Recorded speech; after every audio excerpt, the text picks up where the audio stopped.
Okay, we are in to the next session, and we are live, so we are good to go. And I have returning back with us is Nairi Clark and Sanal Patel. And the last session was just so amazing, and we are so excited about that. And if you haven't had a chance to see it, it has been recorded, and you can go back, review on demand, pause, reflect and build your stuff. There are so many cool interactive components in there. It was just absolutely mind blowing. But guess what? They are going to do it again. They're going to give you even more. It's going to be even more stuff, more tools, more ways to excite kids, engage kids, and have kids build their own journey. That's what this is all about.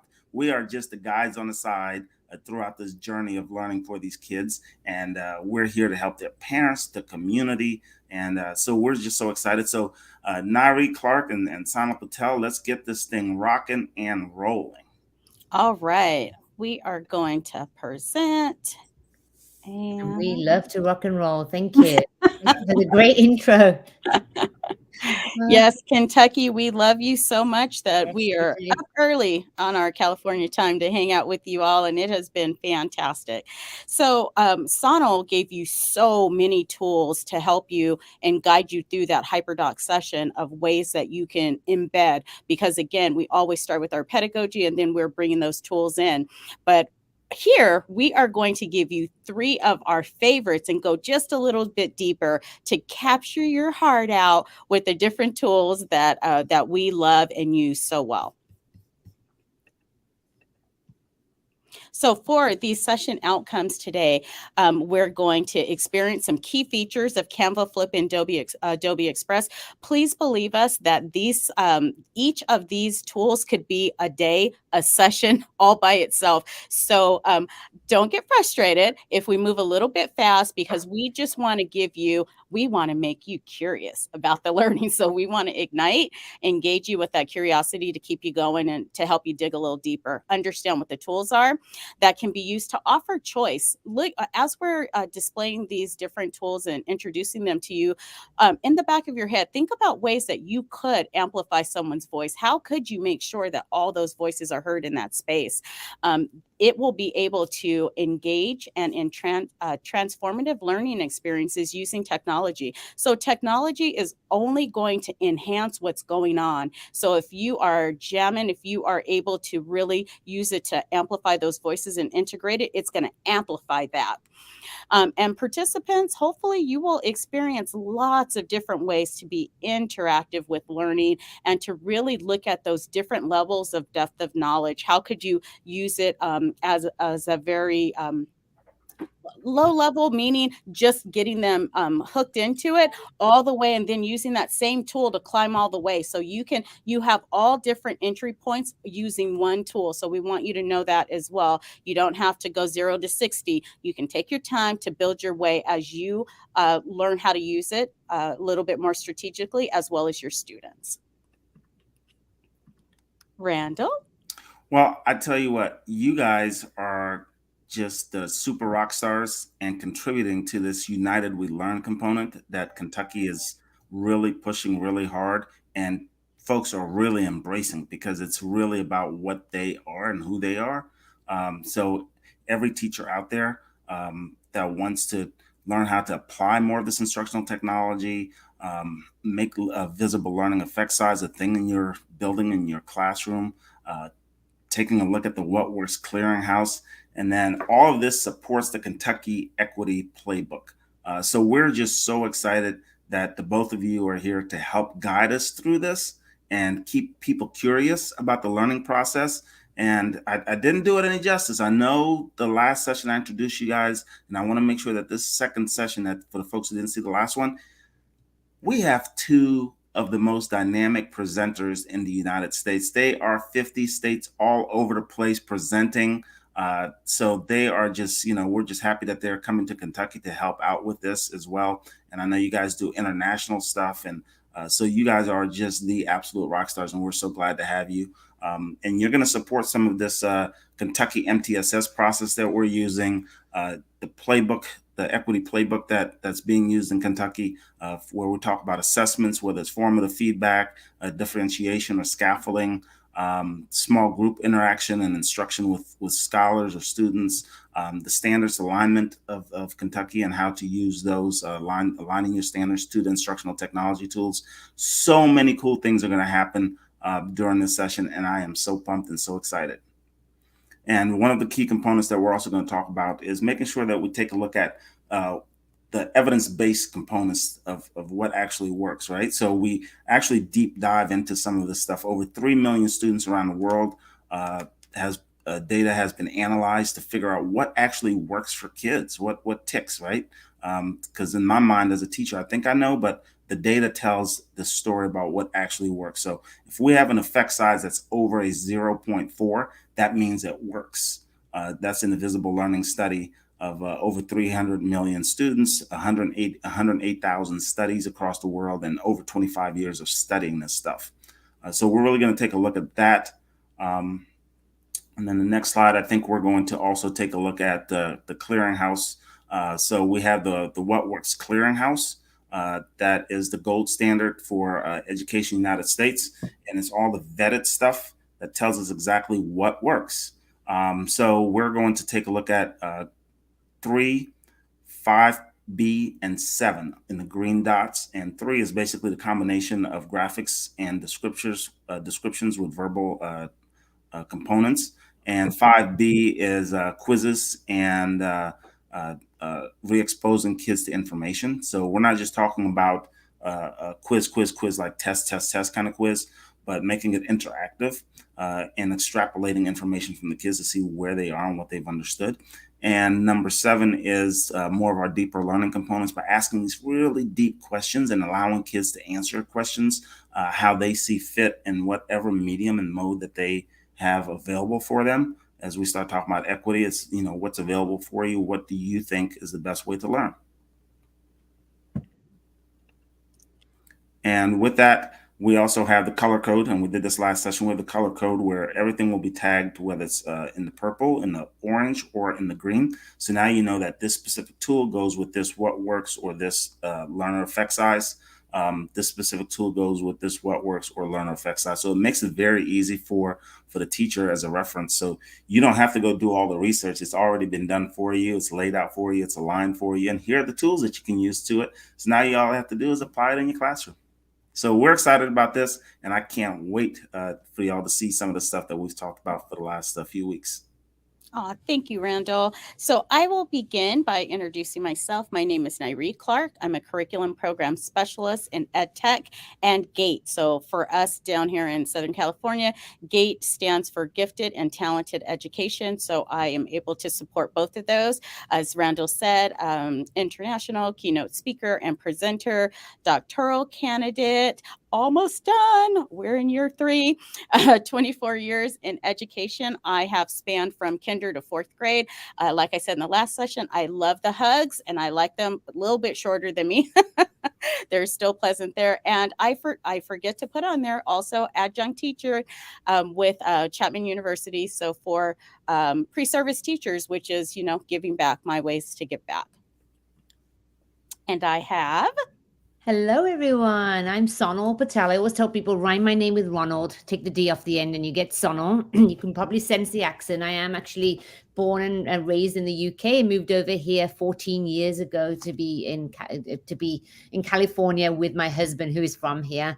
I'm a program manager for digital learning computer science education for a really large county office here, serving 33 school districts and over 400,000 students. And it's exactly what we do. We expand digital learning computer science education programs.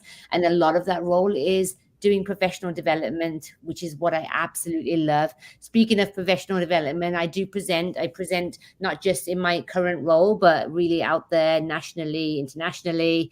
I do it with Nyree sometimes I go solo, but we are such a great team. I love working with Nyree, and we're both doctoral candidates actually in the same program on our final years, doing lots and lots of writing. Thank you. We'll be right there with you, Dr. Sampson, soon.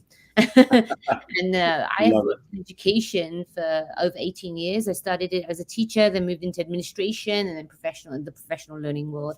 So it's been a great journey. Thank you for having me. Thank you, Sonal. All right, everyone. So this is us. You can find us on Twitter and Instagram. We made it super easy for everyone because they're exactly the same. So our username is the same on Instagram and Twitter. So please reach out to us. We've had some great sessions here. We feel like we are at least being able to, we feel like you're right there with us. We're imagining you being right there with us. So please stay connected. If there's questions with anything that we've said, or if you want to go further, we're not one and done kind of people. So please keep it going, keep it going. That's how I met Sonal, on social media and making connections, and Oh yeah. Dr. Sampson as well. Mhm. Absolutely. And we've become very fast friends. So please, people do want to help you, and use social media for that. So, Absolutely, absolutely. And guess what is this summer coming up, Nari? oh, it's probably, oh, it's ISTE? What? Isti. Guess where it's where the Oh, location is? it's in Philadelphia. Philadelphia. And Philly. fun fact, everyone, we ran the Rocky Steps together. Yep, That absolutely. may come up in just a few minutes. So, We'll I don't know if I see. have that one, but we will see. Yes. So, I want to start this session out by just asking, what is your favorite ed tech tool? When you think of ed tech, what do you think of? What are some of the tools you think of? So I know we're not right there with each other, not in the chat, but when I click on this link, what do you see? You see Flip, Screencastify, Nearpod, WeVideo, Google for Education, Microsoft. So we love our tools. And again, well, you may not have been in the last session, but we will say that the pedagogy, what you're doing, what you're learning, is really guiding how you are picking these tools to use. So Flip may be something that you could use in every single instance that you're doing, where Google or Microsoft Office may be something you're in and out of, or that you're using. So these educational tools, you are thinking about which is going to be the best one for what the learning is that you're doing. Keep that in the back of your head. So, with that, think about these interpersonal skills too. We have communication, we have collaboration, we have critical thinking, we have creativity. When you were in Sonal's Hyperdoc session, these were the guiding principles within creating those digital lessons. And these are the guiding principles in the ways that we're looking at how we are using these ed tech tools. How can we use it for communication? How can we use it for collaboration? How are we going to be able to show that critical thinking? And am I offering any ways for students to be creative in what they're doing? And that is with being able to offer choice and voice Yeah, and within. even through the lens of equity, I think those are the essential skills through the lens of equity, because Mhm. we all want to establish, what communication skills can you bring to the table that makes you feel like you belong as part of this, right? We don't want you to fit in; we want you to belong. So, here are the collaborative skills, the critical thinking and creativity. Those are all the components of having a equitable environment for kids in their classrooms and in their schools. So I love this. Absolutely, absolutely. So as we're building through this, as we're going through those tools, please think about that, highlight that. I wish I would have given you a template like Sonal's where you can write down some notes of how am I using communication collaboration. So help me out too as we go through it, making sure we hit them all, because I think we'll be able to. Today, these are the three that we're going to explore: Canva, Flip, Adobe Express, not in that order, just looking pretty the way that they are. So, one of my leading pedagogical theorists that I follow is Gloria Lansing's Billing, and she says we teach what we value. And if you are in education, you know that is 100% true. We will do what we value. We make time for that. So here, I want you to think about ways that you can value offering that voice and choice for your students and your staff. If you are looking from this as an administrator, how are you allowing all of those voices to be heard, to have feedback, and for you to be able to give them feedback as well?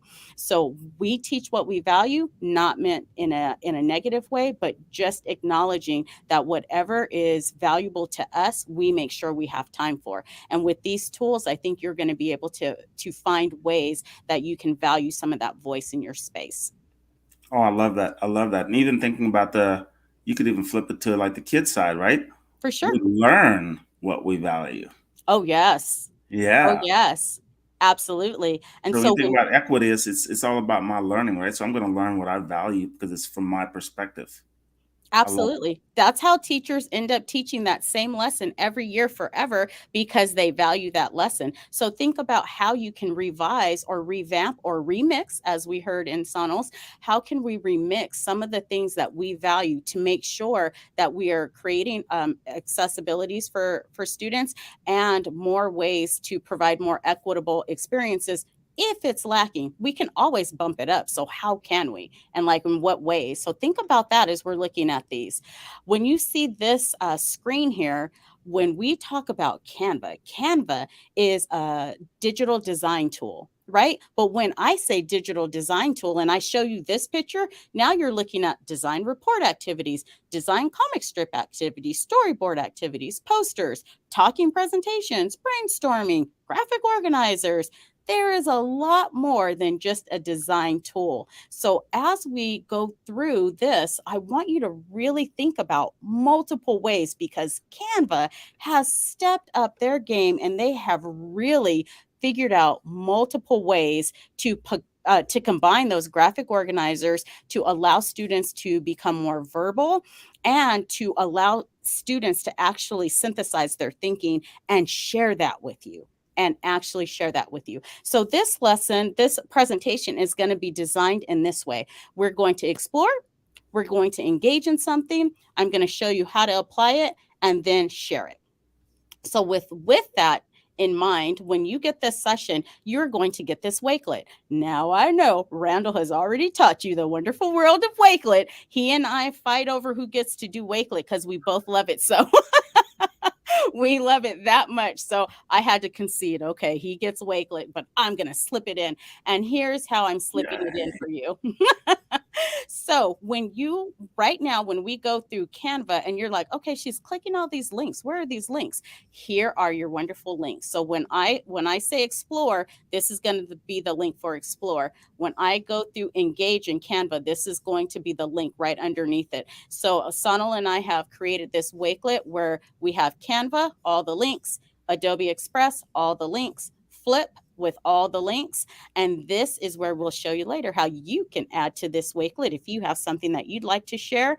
And because sharing is caring, as Sonal has already said, we loaded you up with even more resources. Oh, they have to have this. Oh, this looks good. Oh, let's give them this too. So this is just additional resources for you that we're not going to go through with you, but you could click all the clicks later on. Okay, so this Wakelet goes hand in hand with that presentation, so you'll be able to click where we are clicking. I'm going to take us back to the presentation, and the first thing we're going to do, just like Sonal said, was explore. So when we click on explore, this is where you go. You're going to go to an area where you can teach with Canva. So this will be, if you're new to Canva, see where it says accept cookies, manage cookies, you can do what you like to do. I'm accepting all the cookies. I've actually read through Canvas and it's pretty good. So here you can pick exactly where you want to go. What is amazing with education is that you personalize this just like we want to do for students. You personalize it. If I want to know more about design infographics, this is where I'm going. Notice when I hover, each of these are just like 2 minutes. They're not long, just little 2 minute, 3 minutes intros to give you an idea of what you're going to get yourself into. And then you could go on from there. So as I scroll slowly, this would be an area where you can explore different aspects and features of Canva. And like I said before, it is so much more than a digital design tool, because that's where they started, but look where they've evolved into. And a lot of it has to do with us in education and what we can do with our students. So I will just click on one just to show you. When you click on it, this is what happens. It pops up, and then it's going to give you a quick a little video on features of Canva. Okay, and that's on infographics. I'm going to bump right back out of that. Okay, so that's explore. So take some time when you have some time to go through and just explore all of those features. I'm going to click us right over to engage, because this is the hot sauce to what we're doing today. All right. So within Canva, just like Sonal showed you Google Slides in the other presentation as a tool that you could use, there is slides in Canva. Did you know that? And not only is there slides, it's actually collaborative. Look at all of these other little slides that have. I created this one from scratch, but you can also, there's also templates. So I know I'm getting so excited. So here's the template. Share 3 things you are thankful and grateful for. So again, this is where students can click on, they can pick one. So if Sana was in here, she could pick, maybe she's 2, maybe Randall's 3, I'm going to be 1. Students would be able to enter into a collaborative slideshow. But what makes this a little different than Google is what you can do with it. And I'm going to show you a couple of things that just kick it up a notch. So again, depending on what you want to do with your kids, I can edit this. So where it's name, now I can put Mrs. Clark. If I'm going to make this an example for my students. Here, you will see that I've created a template where there's already elements here. So right over here, I click on templates. You see all of these templates here within Canva. You can look at layouts. If you were doing this from scratch, all of these different layouts. So again, just like we were talking about earlier, you do not have to start from scratch. This one I did, but you do not. You don't have to start from Wow. scratch. You can pick one that already is ready to go, and then you're just modifying a little bit. Were you going to say something, Randall? No, I'm just in awe. I'm just Oh, like, wow. right? There's so much, so much. Incredible. You can also pick style. So say for instance, if you knew a color scheme that you were going with, this is kind of fallsy, right? Just Mhm. clicking on that button just gave it that shift of, now this looks fall. I didn't have to go through and pick all of those colors. It's already done for me. Wow. So Canva has these color styles that will give you that hint, give you a little personalization, and you will see at the very bottom, it didn't change slide 2, it didn't change slide 3, it just changed mine. So again, how are students able to personalize this? How can I add who I am? Maybe I don't like pink, maybe I don't want anything that shows pink on it, but here I can make this exactly what I want, where maybe Sano on her, she might want that pink flare to it, or a different color. Gotta get the pink flare. Gotta get Right? the pink So flare. then our students are able to really personalize it exactly the way they Mhm. like it. So I'm going to And keep that here for now. even from a visual perspective, right? So kids who have color Yes, constraints, when they look at screens and have color constraints, so now they get to pick the colors that works best for them in their vision. absolutely. Absolutely. So I have here, this is, that's my design. I want to click on elements. Elements is where you could add different elements. So if I wanted to add a picture of I just lost it. It is literally a screen, computer screen. Thank you, people. You have lines, you have shapes, anything that you add. And you can see when I click on it, it just actually adds it right there. So I can delete, because these are just things that I was clicking on to show you where they populate to. But here you can add photos and videos and audio and charts. It is so, as I scroll through, I just want you to see the level of personalization. So you cannot have one student or employee that says, like, I didn't see anything that I liked, or there's nothing here for me. There is a lot of resources that they should be able to use to grab onto this. Okay, so there's tons of elements up here. Again, you can sort by graphics and photos and videos, and look at all of this bling. audios as well. Look at this. There's audios. There's already audio that you can just layer into it. Again, is that different than Google? It's a little different. So when you're picking your tools, what accessibilities do you want to give students to do? If it's something quick and dirty and you want to just get it in and out, then like a thin slide where they're just putting an image and a word, a Google slide might work for that. But if you want to display something where it takes a little bit more thought, maybe they're going to work on it a couple of times, then this is your spot for you. Within this, you can also upload. So if I want to add some, well, let me go to photos. So if I want to say something I'm thankful for, and I'm just going to put food because that's who I am. I'm just going to be honest with you all. I want to eat. So here I can click and drag that picture of food. You can see if I hover it here, let's see.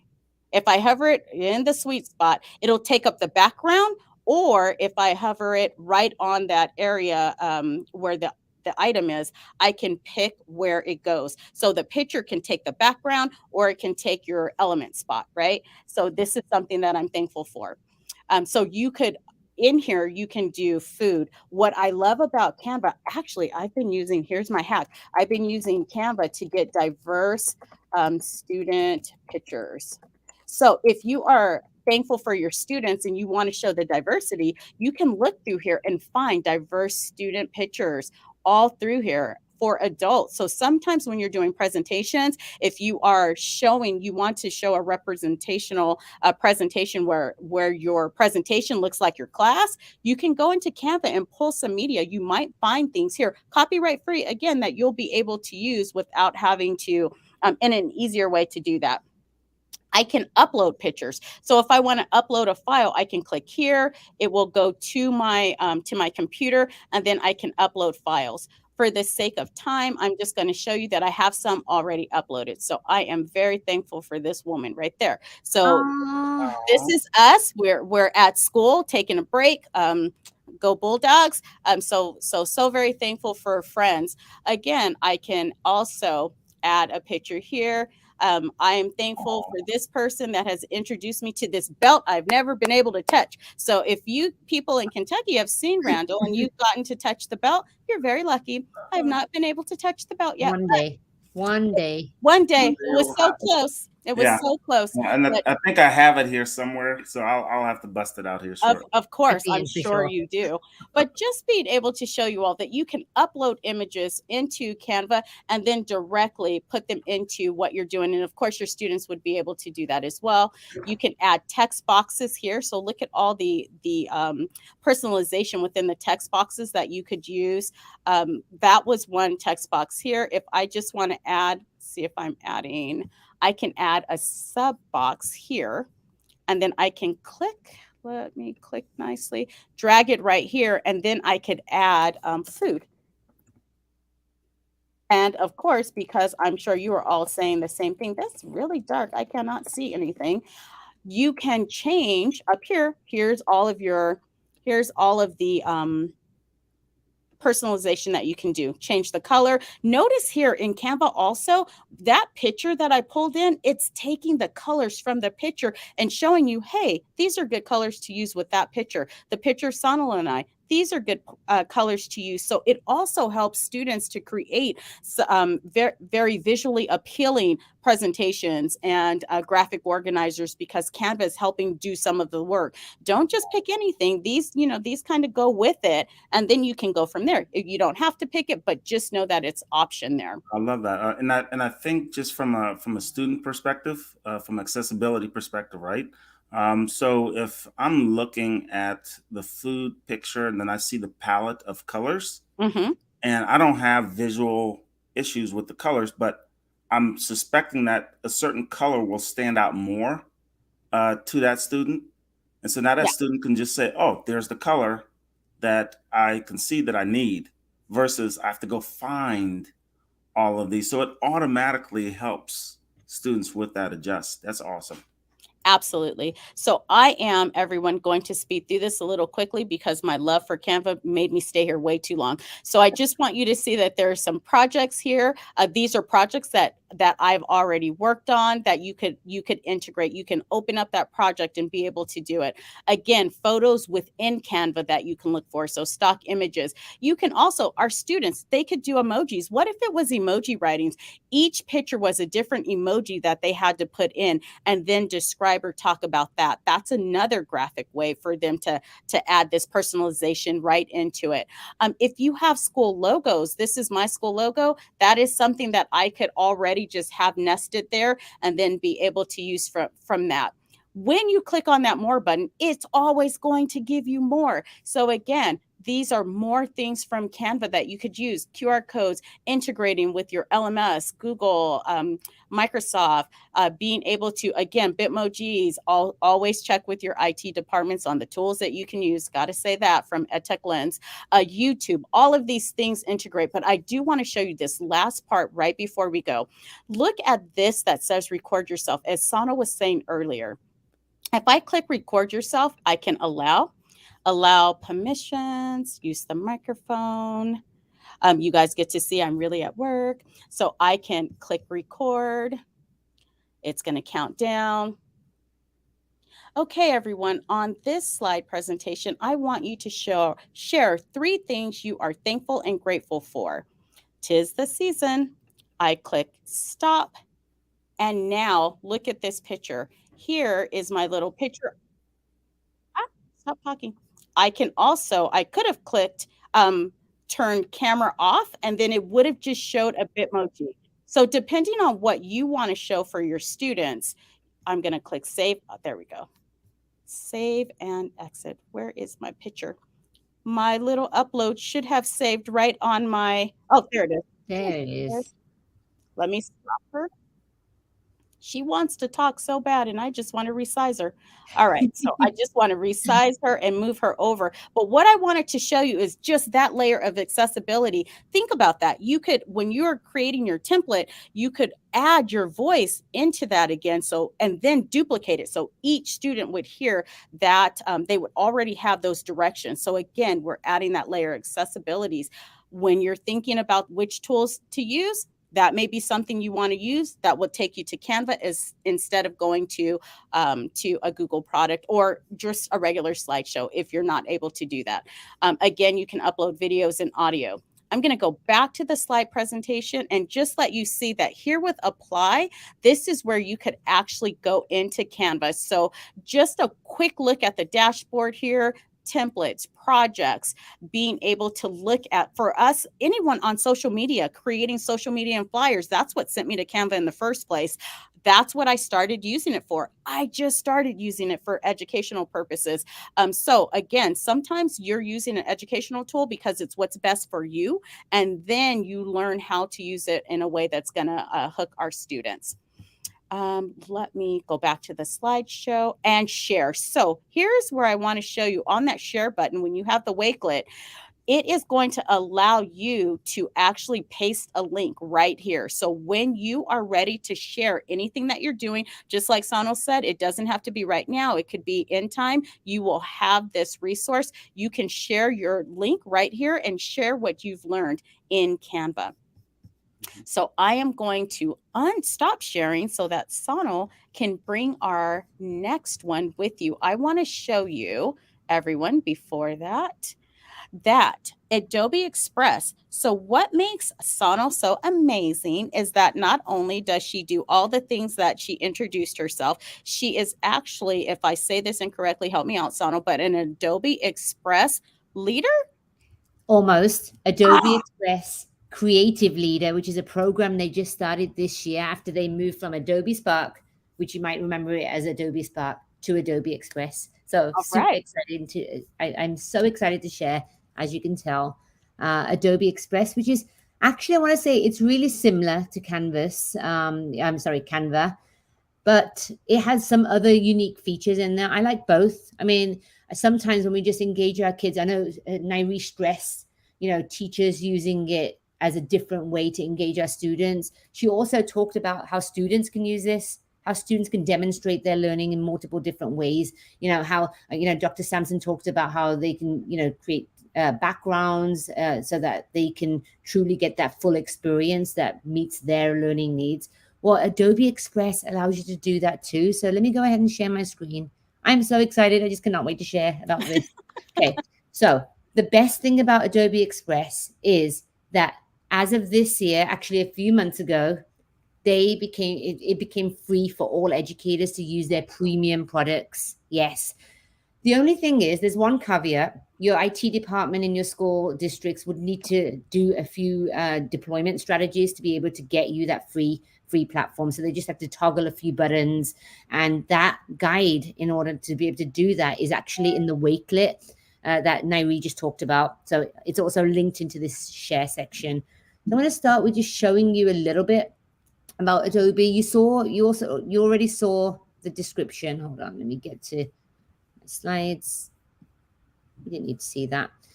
You saw what it looks like, what it potentially looks like. There's lots of different areas of Adobe Express, but this is the one that just kind of really captures you from the beginning. Adobe Express allows students to be able to create in so many different ways, to curate almost if they wanted to use it for curation, and to share their beautiful work in so many different ways. So the very first link on here under Explore takes you to these design templates. So just as Canva does, Adobe Express also has a bunch of different templates that can be used. These are just posters. So if students wanted to create posters and use some of these templates, our kids are very much into social media. And earlier on, I shared the different ways that students can create. If you're seeing some things that kind of replicate some of the ways that social media is put out there, kids might be really attracted to that and might want to share some of their learning in that kind of format. So that's just a quick preview. The second link is about, I just want to engage you with some of the resources that are out there for educators in Adobe Express. You're able to click on that link and just see how easy it is to log in. It'll take you through a whole login process where you get started for free after your administrator has toggled it on. Now, fear not. If you want to try it right now, as you're watching this, you can still try the free version. You can just log in through Google and not as an educator, and just try the free version that I'm going to show you today. And then you can work on that premium version after the fact. You can see that there's so many different guides here for you to be able to use. There's things about privacy and security in mind. It is really a safe platform that is COPA certified and does have a lot of the digital citizenship laws embedded, and is completely safe and whitelisted in many different school districts. But Nairi mentioned it earlier. We always ask before we app. We call it ask before we app, right? Let's ask somebody at your school district to make sure it is a good platform to use. So you can check that out. What I want to share with you, I want to get right to it and just show you the amazing things you could do in Adobe Express. So let's get to Adobe Express here. So imagine that you've got kids doing a project. I won't use the same one as I used earlier, photosynthesis. We're just going to talk about a different project altogether. Say we were asking students to do a project about Kentucky. Since we're talking about Kentucky tourism, I would definitely be interested in that one because I really want to go visit Kentucky. I know Nairi and I are making it a point to get out there someday. There's so many beautiful tourism sites that we can definitely go see. So I'm going to imagine that we're asking students to do a project on Kentucky tourism. Okay. Now I get to choose how I want to present that project. I went into a classroom the other day and I saw students working on a science project, and they were all doing presentations. They were all creating presentations. And some kids were just so into it, doing all their little things on their presentations, and adding whatever they needed to, and it looked amazing. And other kids are just sitting there, not looking as motivated. You can usually tell with body language, right? So my point is, let's give our kids different ways to present their learning, especially if, what we're assessing in the first place is their content knowledge. Imagine I chose web page for this particular project. Yes, you can create a web page, I wanted to point out one different thing to Canva. You can create a web page in Adobe Express. You can't do that on Canva. So that's one additional feature. I mean, Canva has a lot of additional features as well. Not choosing one over the other, I promise. So Kentucky tourism, imagine that's what my web page is going to be about.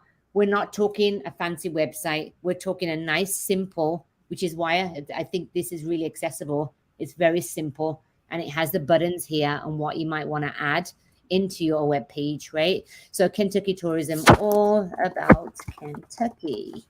All right. So imagine now I want to add a picture. Actually, let me take that off. I want a little cover. So short cover. And I'm going to use a photo that's already there. Let's type in Kentucky. In Kentucky. Let's choose this one. That's beautiful. Wow. Okay, so now I've got a nice little header. It already is starting to look like a web page. So exciting. And then over here, I might add some more text to add a new little page. Maybe this one's about Kentucky trails, right? I know you have some beautiful trails out there. And then under Kentucky trails, I might want to add some another photo, right? I just use that trail up. Let's just choose this for the sake of it right now, right? And so you can really, I mean, I want to move this in the middle, right? Let's center it to make it look pretty. You can do these things where you change the header title. I love when they include header titles like this, because even when a screen reader reads over it, it makes it automatically accessible, right? Because that screen reader will tell you that that is a subtitle. So it is important to use those features. And then we can add bullet points if we wanted to add additional text here. We'll add some more text. This time I'm going to use header 2. This one should have been header 1 actually as a title, right? Next one will be text and header 2. And this is where I add my text, right? And there are so many beautiful blah, blah, blah, right? I might write about Red River Gorge or Mammoth Cave National Park here, and then have a picture here. It's just so simple. Guess what? You can also add a video. What's really nice is you can create the video here, or you can use a video that you've already created in Adobe and embed it, or you can put a YouTube video in there and then save it, and it'll embed the videos so you can play it right in there. And then it's so easy to share in Adobe as well. So then I'm ready to share. I want to publish and share my link, right? So if I go publish and share link, I create that link. It's creating that link and it's taking a little bit of time. Give it a second, and then you copy it. You can see that it's really seamless. It seamlessly works with Google Classroom and Microsoft Stream as well. So you can have students automatically share that with you in your specific learning management system, and it makes it super, super easy for you to grade after that. Copied and graded. So what I love is the fact that you might have kids. Let's go back to this. Let's go back to the main thing.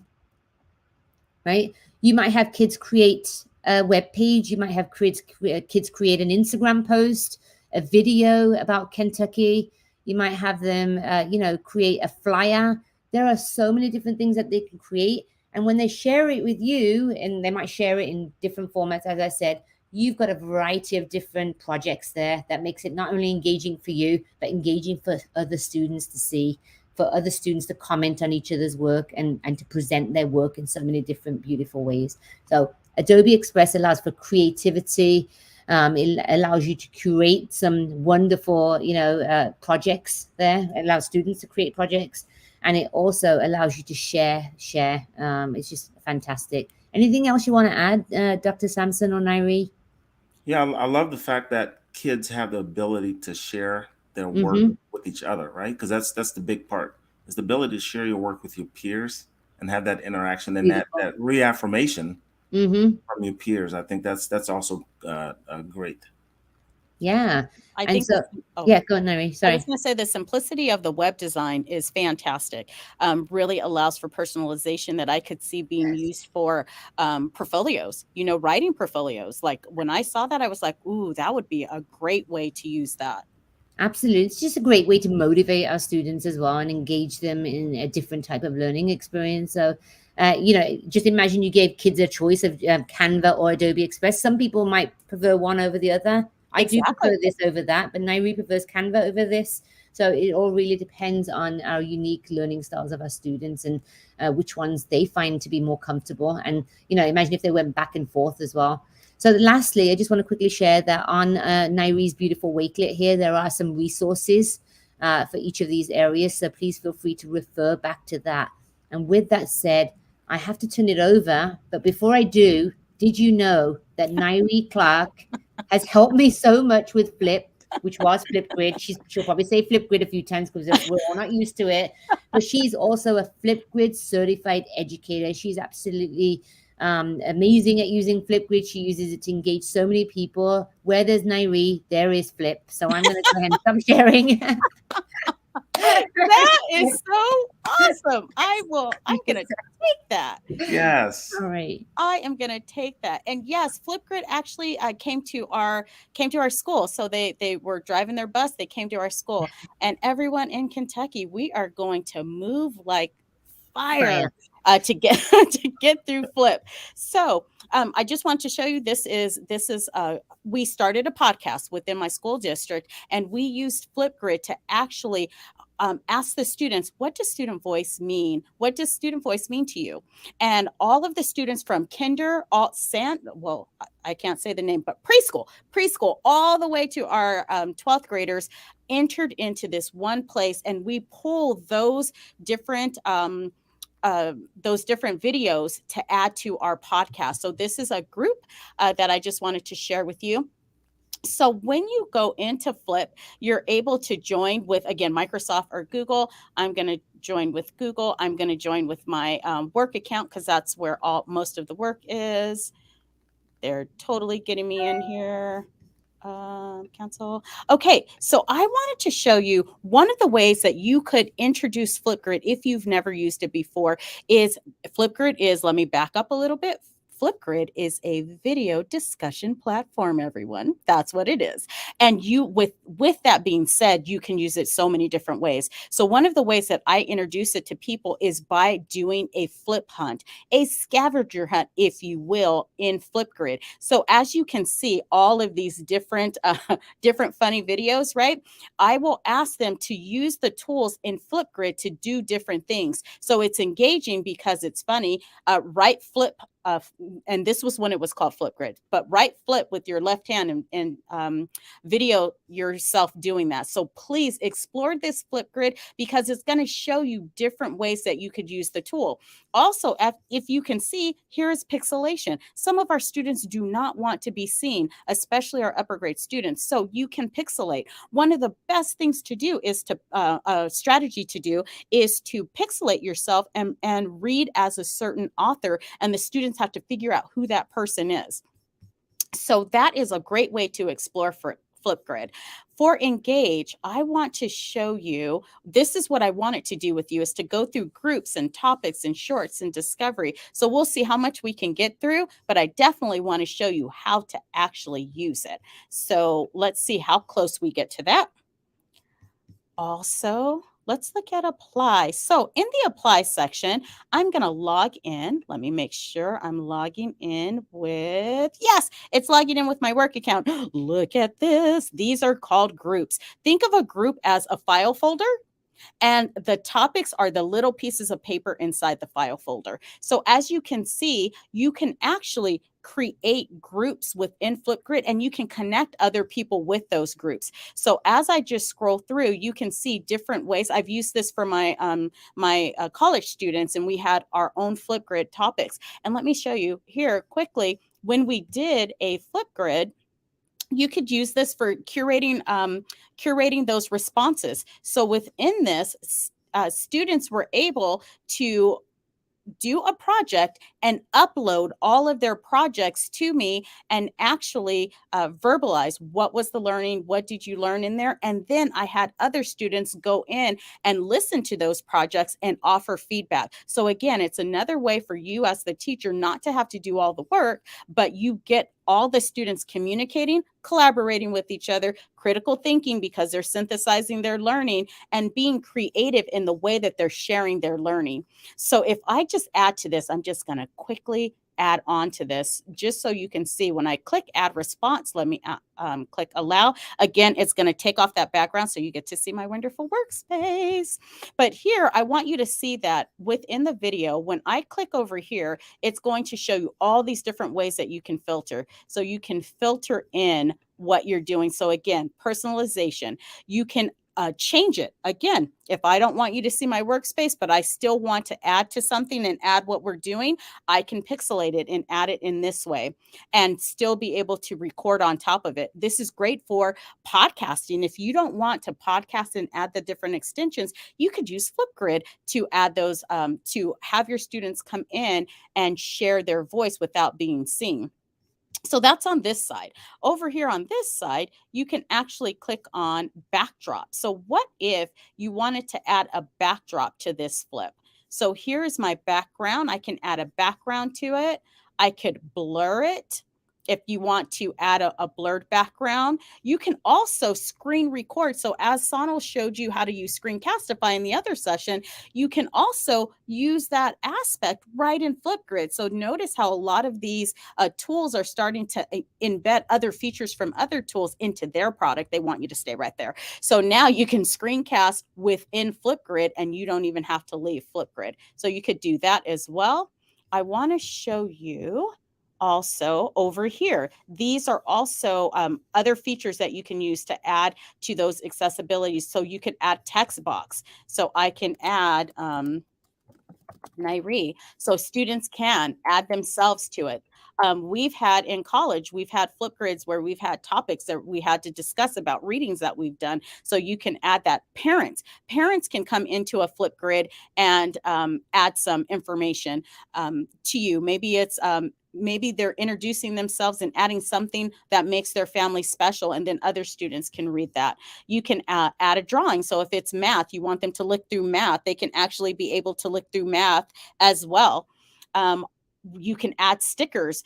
This is a great accessibility feature for, not stickers. I wanted to show you. Well, stickers are just like these, these little stickers. But this is what I wanted to show you, a sticky note. You can click on sticky note and add notes to yourself. I want to talk about my dreams. So in state testing, I know in California, one of the accessibility features that we have is that students are able to actually leave notes for their state testing. So in Flipgrid, they can actually practice doing that in real time using those notes. It doesn't show up in the video, but you can have those. So I use it myself. If I'm asked to do a Flipgrid and I've been asked 3 or 4 questions within it, you can leave those sticky notes for yourself along the way. You can add GIFs, you can add frames around it. Again, each thing that they're doing, students are able to personalize. And then this is one of my favorites, the board. You can add a board to this that will actually allow you to split that board in half. So I can videotape on one side and I can add the board to the other side. Also, let's see where my board went. Click on board. Here, you can scroll. If you don't want to be seen at all, you can just take that all away, and then you could still video record, but you could have that whole space where you're actively writing numbers or doing a math problem. So you can figure out as much of that as you want. Flipgrid is amazing in that respect. We have 5 minutes, and I want to show you. Let's see if I can take you. Where can I take you? Oh, take your time. We can run over a little bit because this is good stuff. Oh, okay. Because I want to show you all when you are here in Flipgrid. So that is one way that you're actually able to create a flip, like you're able to add to it. So ways that you could use Flipgrid. I've used it for reading fluency. So when I was a reading instructionalist, I would have students read their books so they could read, so we could hear that annotation and then have other friends listening to them annotate. We use it in professional development. You can use it for social emotional learning. There's so many different ways that that Flipgrid can be used. I'm going to go back to those groups. We've used it for, if anybody has used a Ludo for professional development, so housing some of those things. And then again, being able to collaborate. So if Sonal and I and Randall, if we all wanted to create a group of Flipgrid and all of our topics lived in there, we could all have access to that space. And you can also see, like, Yaritza is a Flipgrid employee, and she's written a book, and she has added me to her Flipgrid. So then I'm able to join that Flipgrid as well. So you don't have to be the one that creates it. When we go over here, you can search by groups. You can also search by topics. Topics are just those individuals. Sometimes you just want to create a topic really quick and throw it out there for your students without it having to be in a group. You could do that. Here, this is that student voice one I told you about. When this, and it's moderated, like Sonal's Padlet. This is a moderated one, so we could listen to it and make sure. But these are all of our students that we are able to pull from and listen to. What does student voice mean to you? So again, we get that choice and voice with within. Mm-hmm. Real quick, can you go ahead and show them the immersive reader that's here as well? Yes, ma'am. So let me go back to. It's right there. Yeah. Yes, thank you. There we go. So this little book, thank you, Sonal. This little book here is that immersive reader. I know Randall was showing you this earlier today. So again, when you type in what you want them to do, you click play.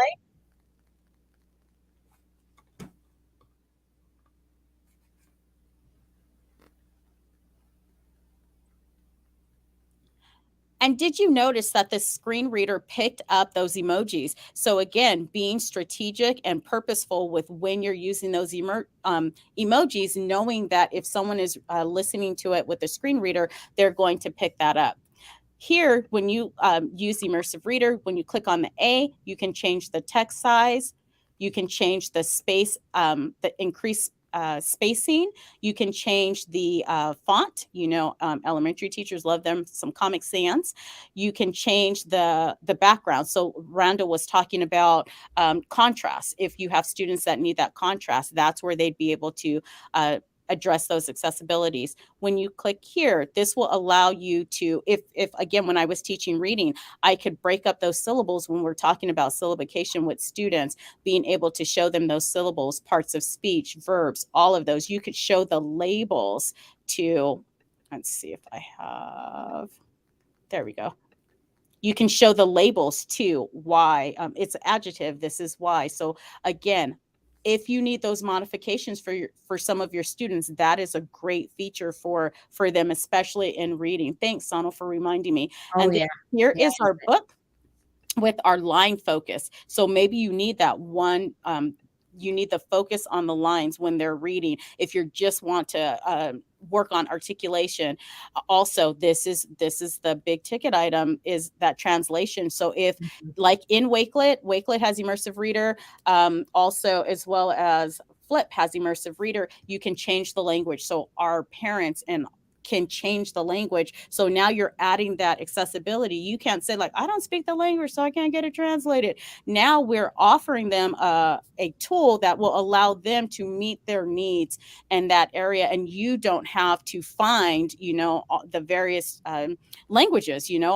In Southern California, we have lots of languages here. And now with a tool like this, we're able to allow parents to still be able to connect with us in that way.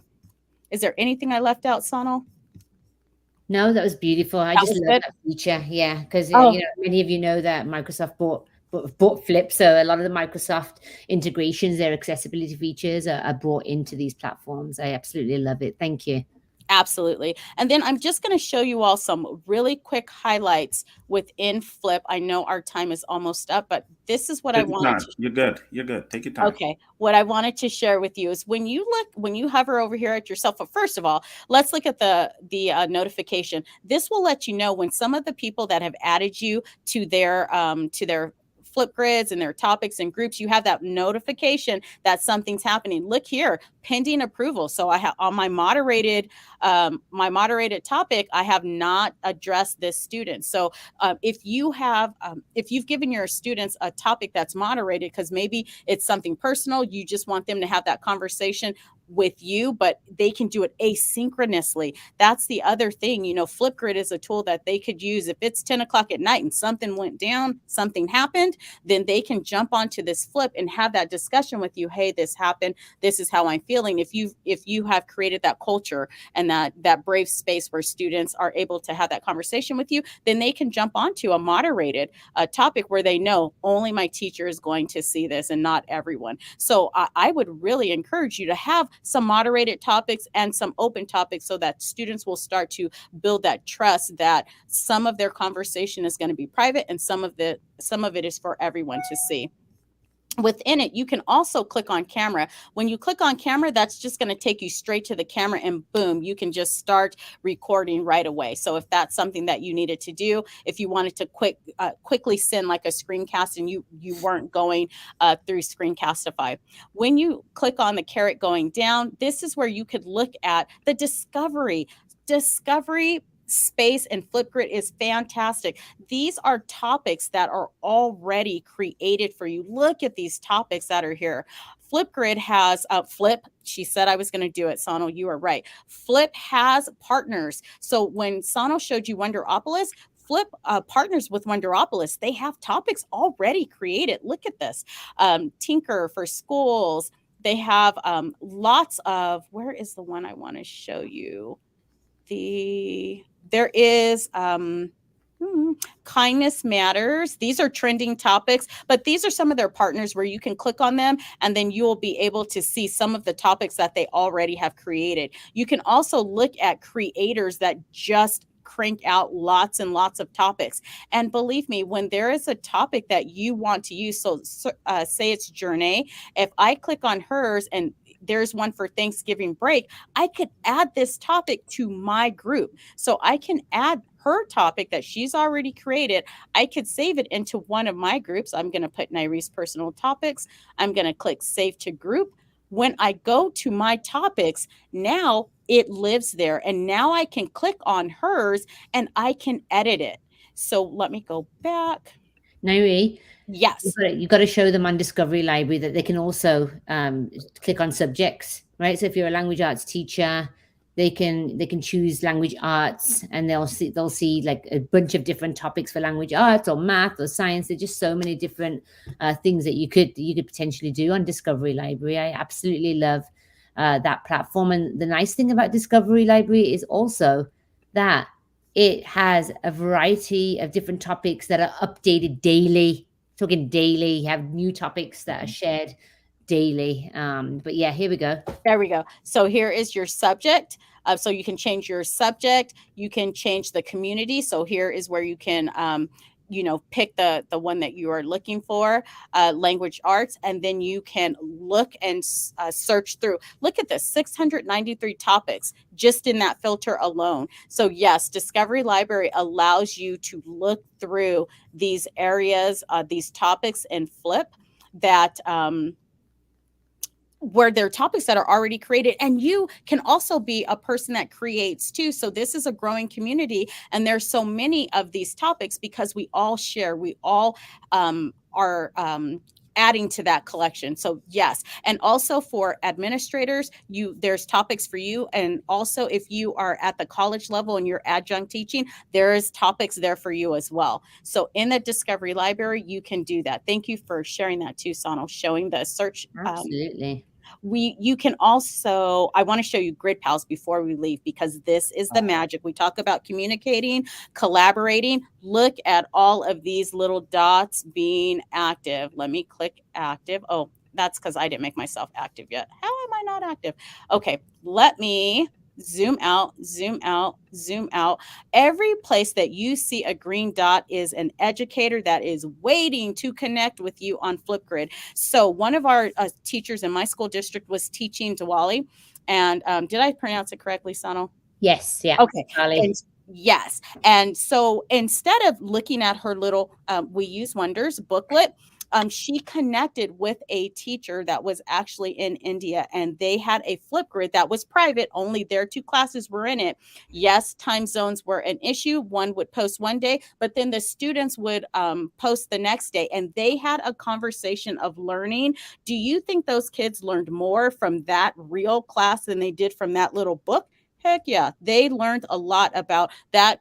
That Indian class learned from our American students, and likewise. So the learning was so much deeper in that experience because they were able to connect on Flipgrid and actually have those asynchronous conversations, but real conversations about what's really happening. So when we're looking at Flip, there are so many ways that you could use it, and really just touched on the surface of that within it. But again, Help Center, you have all the resources. Sonal and I have shared resources with you with Flipgrid in the handy dandy Wakelet. So in our Wakelet, there's resources here for Flip, and also additionally, please connect with us because there's 100 other things that we could talk to you about with Flipgrid. And with that, that is our time, everyone. I told you it was going to be super fast, but that's just us going deeper with Mhm. some of the tools that we love, and we wanted to showcase the ones that give you the most bang for your buck. Look how Definitely. many different things and accessibilities and inclusivity that we have shared with you just with Mhm. those three tools. You can go really deep with them. So Mhm. thank you so much for allowing us to be here and to share this time with you. Wow.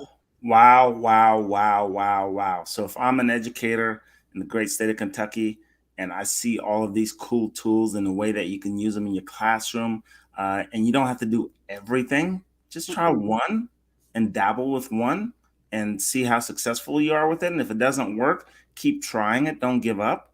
And then maybe try another one and try another and just keep building your own toolbox. And I absolutely love this because just like we tell the kids to build their toolbox, teachers can build their toolbox as well and figure out what works and what doesn't work for you in your classroom and what works for the kids. So we are so excited. Thank y'all so much. This has been a jam-packed session. We're over 5 minutes, which is cool, which is Sorry. great because no, it's all good. I am loving the learning that we're doing. And just as a quick little wrap up for our Kentucky educators out there, you will have an opportunity to earn 1 semester hour of free graduate credit. And with 1 semester hour free graduate credit, all you have to do is scan the QR code and it will take you to a Google form. You fill in the information, what school, what district, and so we can authenticate that you are the Kentucky educator. And then you just follow the quick 5 steps on the right hand side. This is called the Pick Six. And so you follow the 5 steps to do your Pick Six. So, number one, you capture, curate, and share the series. So you kind of pick something that was interesting to you. I mean, there were so many tools in here. I mean, you could just pick all of them. And then you just pick six. And then in those six, you use Flip that Nari just spoke about. And you create your own video for each tool, what you learned, what was exciting, what will you apply, your own personal reflection about the tools. And then you put six of those into Flipgrid or into Flip. Oops, I did it too. You put it into Flip, and and then you curate those 6 videos into your Wakelet collection. So now you have your 6 Flip videos inside of Wakelet, and you take your Wakelet link and you submit that for your 1 free semester hour of grad credit. The cost has already been picked up. Thank you so much to the Kentucky Department of Education for hosting this tremendous series of learning. Yes. So thrilled. Working through equity and inclusion, making sure that every kid has access to the tools that they need to thrive and be a productive citizen for whatever that looks like, whether they're going to college, university at UK, Kentucky State, Louisville, Morehouse, Moorhead, all of the different universities that are out there and available, Eastern Kentucky, Western Kentucky, you name it. Whether kids want to go to a university setting or if kids graduate and go into the workforce setting and do a great job working for various companies and organizations in their local community or in the state of Kentucky, or if kids want to go into military service and serve our great country. And all these skills come in handy because you have to collaborate, communicate with other folks as well. So these are amazing tools. It's about collective efficacy, and it's about how do we put all of the tools together and making it your own Kentucky home, so to speak. And that's what this whole process is all about. So we are absolutely, absolutely loving this and making this very special for each individual. So thank you so much for the great state of Kentucky, for Dr. Tucker and his entire staff who have put this series together. Without that said, I don't think this would have gone this well, because the vision was really about inclusivity, and so we included some great presenters who have great tools, and that's what his department is all about when they're talking about diversity and equity. So thank you, Dr. Tucker, and the entire Kentucky Department of Education for hosting this and making this series available for every teacher in the great Commonwealth of Kentucky. Thank you all so much, and Thank you. should be able to Thank catch the you. recording here and spread it far and wide for everybody in Kentucky. Take care. Sharing is caring, right? Sharing. That's right. Bye, everyone. Bye.